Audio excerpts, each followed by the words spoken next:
You've come to the place where your desire has been born, not yet manifested, and you're loving that moment of incompletion. Now we're just pushing it too far, aren't we? It will be nice when you can wholeheartedly, unequivocally answer yes to that. When you can say, I understand I am eternally incomplete. And even though there is something that I really, really want, I'm all right in its incompletion because I'm savoring the process. I am eagerly anticipating that which is to come without being upset about it not yet having come. Okay so far? I have this thing happening in my body. I wish it were not there, but I am eagerly anticipating coming into vibrational alignment with my desire. And so my mood or attitude is one of optimism, not pessimism. It's one of happy anticipation, not worry or concern. Yes? When you get that, when you understand that if you hold a desire for something and you are in this moment feeling different from the desire, then you are in resistance to your own desire. And your desire cannot be. It does not matter how much hard work you apply. If your mood or attitude, which is another way of saying if the way you feel, which is another way of saying if your vibrational countenance, which is another way of saying if you have a belief that does not match your desire is on hold for now. Not because Source isn't answering it, but because you are vibrationally different from it and you're not letting it in. So, we call this gathering the art of letting it in, the art of allowing, the art of discovering how to be a vibrational match to my desire, which means if I'm eager, if I'm happy, I'm a match. If I'm worried or concerned or disappointed, I'm not. If I'm feeling love or appreciation, I'm a match. If I'm feeling fear or anger or frustration or guilt or blame or loneliness or any of those other things, there are really only two emotions. One feels good and one feels bad. But you call them all sorts of different things. And if you're having one of the bad ones, that which you call not feeling good, then you have some vibrational resistance going on, which only means you have a habit of thought, that's all a belief is, that is contradicting your own desire. It's nice when you realize that you have the ability to choose thought. And when you choose a thought, the thought vibrates, which is what makes up your vibrational countenance right now. So if you understand that you can choose, and more importantly, if you practice choosing, then you reach the place that under any and all conditions you can choose. Most don't choose deliberately. Most choose sort of by default. And what we mean by that is you picked up vibrational patterns along your way. Something happened when you were 2 or 3 or 5 or 20 or 40 or 50, or something happened along the way which got your attention. And you gave it enough of your attention, you practiced it long enough during the time that it was happening, that it sort of got a vibrational toehold. In other words, it's something that you talked about that you continue to talk about. Creative process is 3 steps. The first step, you must decide what you want. A desire is born. That happens without you having to be consciously focused about it. The entire universe is established to help you discern preference. It happens on all levels of your being. It can't not happen. It's happening. Step number 2 is not your work. That's source energy, universal forces, law of attraction, all that is responding to the desire that you have focused. Good word. Step 3 is where all of your work is, really. Step 3 is you must be in the receiving mode. And that's where a seminar like this may come in handy, because this seminar is pointed toward helping you to identify what your vibrational offering is right now. And your emotions are these wonderful moments in guidance to let you know your vibrational harmony or disharmony with who you are in your own desire. So, when you are loving someone, you are so in vibrational harmony with who you really are that that love just radiates through you. You are full of yourself. When you feel fear, that means you're focused upon something that has caused you to activate a vibration that is in such discord, not only with who you are, but with what you right now want, that your warning bell or your guidance system is letting you know there is vibrational discord here. We call it resistance. So there is the allowing of the source energy to flow through you toward the completion of your desire, or there is the resistance that does not allow the energy to flow through you toward the completion of your desire. But you have your hand on that switch. You are the allower or the resistor, and your emotions tell you which you're doing right now. It's easy once you understand the formula. When you feel good, you're allowing good. When you don't feel good, you are not allowing good. Now, can you hear that? We didn't say when you feel good, you are allowing good, and when you feel bad, you are allowing bad, although it may translate into your experience in that way. There is only a source of well-being which you are allowing or not. And if you are not allowing it, then you translate that into bad experiences. You say, a bad thing happened to me, I got run over by a truck, or a bad thing happened to me, cancer got into my body, or a bad thing happened to me, my lover ran away, or my fortune has been lost. And we say, bad things don't happen, but you can resist good things.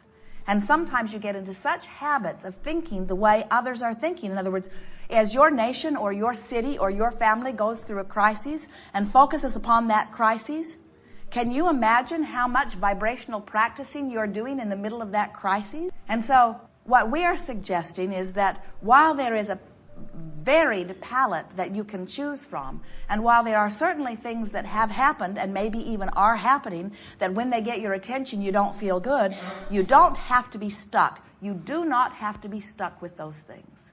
You do not have to be stuck with those things being your dominant vibration.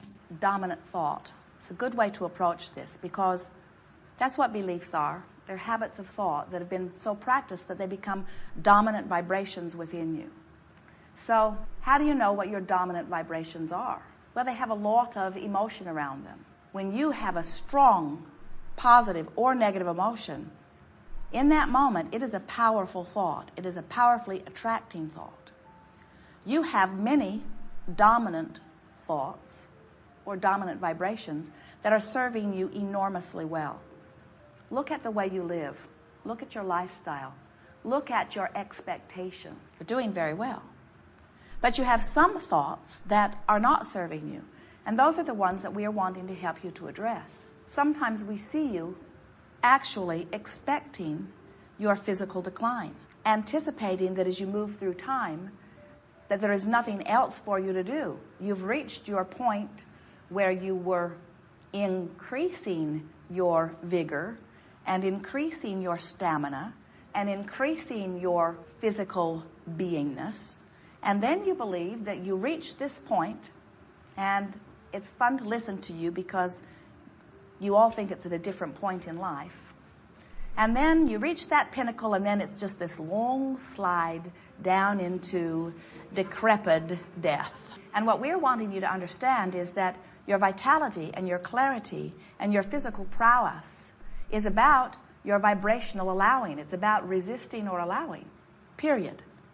But as you become statisticians who review the statistics that have been gathered, and because you are problem solvers, which means you're often looking at the problem and amplifying it in a very disproportionate manner, what happens is something that is actually astonishing. In an environment where well-being is huge in proportion to not well-being, you have managed to feel more vulnerable than you do vital. As we chew with Esther about this a little bit, and she watches different things happening, and she feels her own response to things, and sometimes a response that she knows is not serving her, and then she'll get to thinking about it, and she will get all huffed up about it, and she will say to us, I can damn well choose what my own dominant vibration is.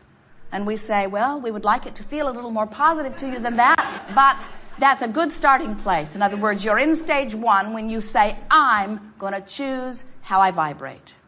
And so that's what we want to talk about with you here today, because when you are really choosing what your vibration is, then you are really choosing your state of allowing. And when you are choosing your state of allowing, then well-being must be your experience. You want it, you've been preferring it, you've been letting the universe know endlessly that it is that which you want. Now all you have to do is get into a vibrational habit of thought where you let it in. That's all. And it's much easier than you might think at first. So toward that end, we have devised a game we are calling virtual reality. Sometimes you think it is like creative visualization, and it is in a way, but there are some differences in virtual reality because the game or process of virtual reality has only one intention, and that is, ready? For you to practice a thought with the singular intention of making a vibration of your choice dominant. That's all it is. It's practicing vibration and making it dominant. It's saying, this thought feels so good to me, and I'm going to hold my mind there long enough that this thought becomes an easy thought for me. Because that's what a dominant thought is. A dominant thought is an easy thought. It's a thought that you come upon easily. And you know why it's an easy thought? Because law of attraction is supporting it. In other words, you get started on a little negative thought and you hold it for a little while, the little negative thought gets bigger. And you hold it a little longer and other people start talking to you about it. And you hold it a little longer and books and magazines and avalanches of information begin to come in about it. And you hold it a little longer and you begin running into people that are having the experience. And you hold it a little longer and you begin to be one of those people having the experience. And you hold it a little longer and you join groups where everybody's having those experiences. And then you become one who believes that that's the way it is. And we say, oh boy, you didn't need to go there. And if it is a belief that serves you, then it was worth holding that thought and getting there on purpose quickly.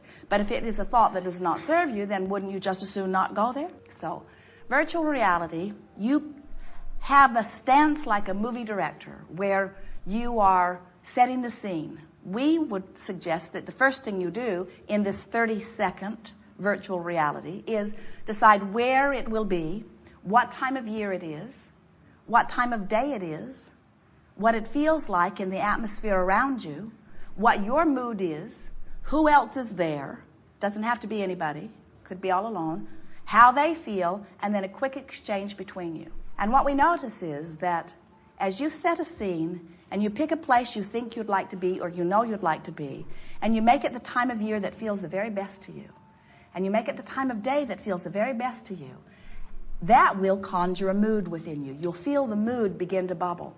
And as the mood begins to bubble within you and you put words to the mood feels stronger. And as you decide who else is there, the mood may be enhanced and it may be diminished. That's why we encourage you to only choose enhancing others to be with you. And then exchange a few words and then leave. In other words, the process is get in, feel good, get out. Esther noticed as she began playing with it that she could get in pretty easily, she could feel good pretty easily, and if she didn't get out quick, sometimes she felt less good if she stayed longer. Because the longer she stayed, things felt like they needed to be reformed. Another thing that we are wanting to encourage you is let this virtual reality be for one purpose only, and that is to choose a vibration and make it dominant. Don't use your virtual reality as the place where you try to fix things that are broken. Because if you take an issue to virtual reality, you take the vibration of the issue into virtual reality, and now virtual reality cannot possibly be what it is intended to be. You get a sense of that? You understand about law of attraction, don't you? That which is likened to itself is drawn. Just like your radio signals. If you've got your tuner set at 98.6, you cannot hear what's on 101 FM. In other words, you have to set your tuner to the channel that you are wanting to receive. And law of attraction is about that. You must be vibrationally acclimated to the vibrational frequency that you are wanting to experience. You are much more electronic or electrical than you are anything else. So there are two words that we want you to focus upon as you're thinking about virtual reality. The first is dominant. What is my dominant vibration? You know what it is. In other words, when we talk about the most significant subjects in your life, you can feel what your dominant vibration is. When you think about dollars, do dollars feel like fun and fancy and freedom and exhilaration and adventure? Or do dollars feel like struggle and worry and hard work? You can tell, you know. And while you may sometimes think a little bit of all of that, you can feel which leaning you have. When you think about your dominant relationship, does it feel like exhilaration and fun and freedom? Or does it feel like struggle and hard work? When you think about your body, does it feel hearty and sure? Or does it feel tentative? Do you worry?